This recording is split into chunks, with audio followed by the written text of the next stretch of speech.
Yu-Gi-Oh n'est pas juste un jeu. C'est pas juste un animé, c'est pas juste des cartes, c'est pas juste des monstres que t'invoques et des pièges que tu retournes, c'est autre chose. Il y a de bonnes chances que tu connaisses Yu-Gi-Oh que de loin. T'aimes l'animé, t'as eu des cartes quand t'étais jeune, mais ça fait longtemps que tu n'y as pas touché. Si tu te demandes Yu-Gi-Oh c'est quoi, alors voici l'histoire de Tyler le grand guerrier et de la carte la plus rare du jeu.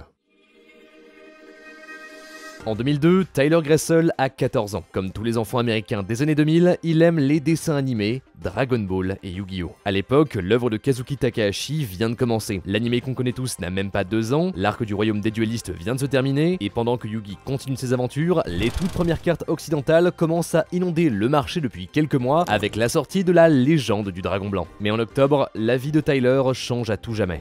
Les médecins sont formels, il a un cancer.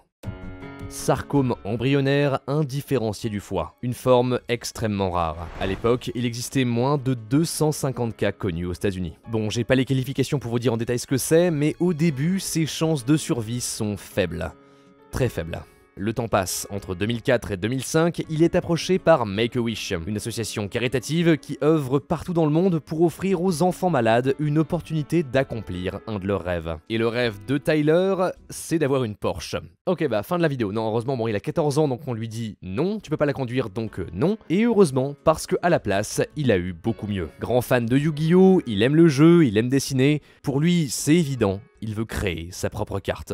Son design s'inspire de Trunks de Dragon Ball Z. Guerrier solennel et solitaire, c'est un des personnages les plus appréciés du manga. La planche part au Japon jusque dans les mains de Kazuki Takahashi, l'auteur de Yu-Gi-Oh! Connu pour sa bienveillance, l'histoire de Tyler le touche. Il retravaille le dessin et on en voit 2 versions. Une première avec l'épée dégainée et une deuxième dans une pose de Kamehameha. C'est celle-là que Tyler choisit. Quelques mois plus tard, on l'emmène à New York dans les bureaux de 4Kids. Il visite les studios, rencontre les artistes, les voix de l'animé et tous ceux qui travaillent pour faire de Yu-Gi-Oh! Plus qu'un simple jeu. Avec les designers, il parle de sa carte. Il décide de l'attaque, de la défense, du niveau. Seul le nom choisi par l'équipe restera une surprise pour lui jusqu'à ce qu'on l'imprime, qu'on la découpe et qu'on la lui donne. Tyler, le grand guerrier, est né.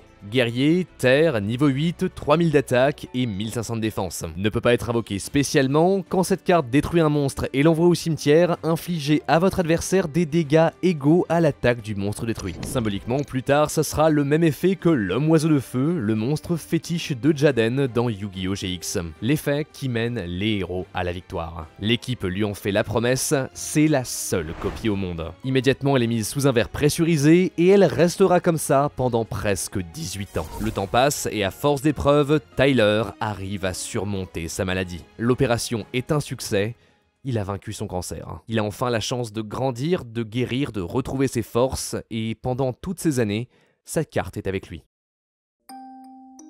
Entre-temps, Yu-Gi-Oh! A changé. D'une petite niche, la franchise est devenue un des jeux les plus populaires du monde. Des dizaines de milliers de personnes créent des decks et participent au tournoi pendant que des millions de plus les regardent jouer. Comme Magic ou Pokémon, les cartes rares se mettent à avoir une certaine valeur. Et une carte unique au monde, ça attire l'attention. Les collectionneurs veulent lui acheter. On lui fait des propositions, certaines montant jusqu'à 75 000 $. L'offre est alléchante. Une telle somme, ça change une vie. En plus, à ce moment-là, Tyler a des problèmes d'argent et voudrait racheter la maison de ses parents. Mais malgré tout, il décide de la garder. Jusqu'en 2023. And I've cherished it for a really long time, and I think it would be nice for others to be able to cherish it in a public space, or someone who's going to really truly value that card and the history and everything that kind of came to create it, because it was a massive undertaking. Il aime toujours la carte, mais il le sait, après presque 2 décennies, elle a acquis une histoire. Parmi les cercles de passionnés, on se murmure la légende de Tyler le grand guerrier, la carte unique au monde. De son côté, Tyler ne joue plus beaucoup à Yu-Gi-Oh! Il a depuis longtemps donné son deck à un ami, et maintenant, son rêve, c'est de construire sa vie d'adulte. Fonder une famille, monter son entreprise, aller voir ses cousins éloignés en Europe, c'est décidé, il va la vendre. Et pour beaucoup, c'est là que l'histoire commence. comment mettre un prix sur une telle carte? La première chose à faire, c'est de l'estimer, d'évaluer son état. Dans Yu-Gi-Oh, on appelle ça le grade. Les cartes rares sont dans cette pochette solide avec un bandeau de certification couplé d'une note. Plus elle est haute, plus la carte est en bon état. On juge 4 facteurs. Le placement, est-ce que l'image est bien centrée? Est-ce qu'il y a eu des problèmes d'impression? Les coins, est-ce qu'ils sont blanchis, endommagés? Les bords, est-ce qu'ils sont bien droits ou alors usés, ondulés? Et finalement, la surface, est-ce que les deux côtés de la carte sont intacts ou est-ce qu'on sent des pliures ou d'autres micro-dégâts? Si tout est parfait, alors la carte reçoit la note de 10. Elles sont très peu à recevoir cet honneur et elles valent beaucoup plus cher. Puisque le grand guerrier a toujours été sous protection, on pourrait se dire que tout va bien. Mais avec le passage des années, le verre pressurisé a appuyé sur le haut de la carte jusqu'à créer un pli. Presque impossible à voir à l'œil nu, mais un pli quand même. Le verdict tombe. Tyler, le grand guerrier, reçoit un 7. Bon, ça reste bien et ça n'enlève rien à son côté unique, mais ça a potentiellement baissé sa valeur de plusieurs dizaines de milliers de dollars. Gardez ça en tête. Le 19 avril 2023, sur eBay, l'enchère commence. La carte monte et en quelques jours, elle a atteint les 130 000. Pour vous donner du contexte, une bonne secret rare de Yu-Gi-Oh! C'est généralement entre 15 et 80 $. Une Starlight Rare, trouvable dans un booster sur 48, c'est entre 200 et 700. Et les prize cards, elles, données à seulement quelques centaines d'exemplaires, aux champions des tournois, vont de 2000 à 40 000 $.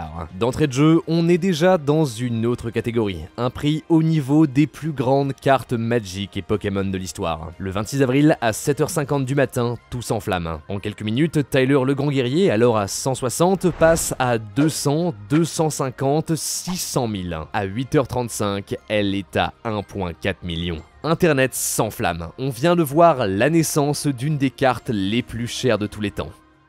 Malheureusement, c'était trop beau. Oh no way! It happened live! There was not a legit bid! Quelques heures plus tard, on apprend que le compte derrière toutes ces offres n'était en fait pas vérifié et n'avait aucune intention d'acheter la carte pour de vrai. Après une enquête, eBay recharge la page et remet la carte à 160 000. Au dernier jour de l'enchère, elle touche les 190 000 $. Un nombre déjà colossal qui semble impossible à dépasser.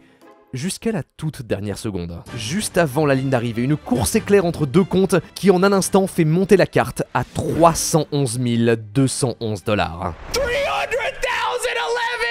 Oh, it just went up! 300,211 $! 311 211 $.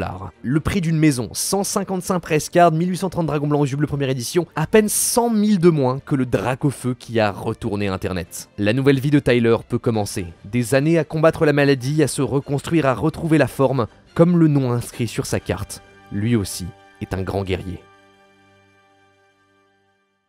Au fil des années, beaucoup lui ont dit de ne pas la vendre. Après tout, la valeur sentimentale est inestimable, mais son choix se comprend. Cette légende de presque 20 ans, c'est lui, c'est Make-A-Wish, c'est Kazuki Takahashi, c'est la communauté tout entière de Yu-Gi-Oh! Qui l'a créé. Si entre-temps le jeu était tombé dans l'oubli, alors l'histoire de Tyler et de sa carte aurait été bien différente. Ainsi, son prix ajoute une nouvelle page à la légende. C'est la preuve ultime que Tyler le grand guerrier n'est pas juste une carte, et que Yu-Gi-Oh! N'est pas juste un jeu.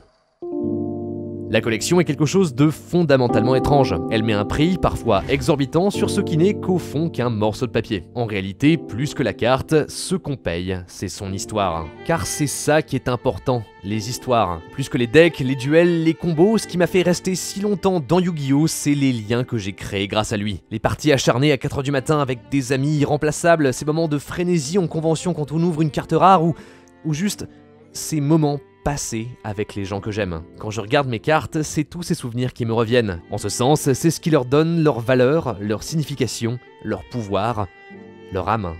Grâce à Yu-Gi-Oh!, l'histoire de Tyler a eu une portée immense. Aujourd'hui, son type de cancer est tout aussi rare, mais grâce à ça, il est beaucoup plus identifiable. Et on en meurt beaucoup moins. Interviewé par le journal de sa ville en 2005, la mère de Tyler disait « Après une longue bataille, Tyler va bien maintenant. Nous voulons dire à toutes les autres familles qu'il y a de l'espoir. » et que les rêves se réalisent.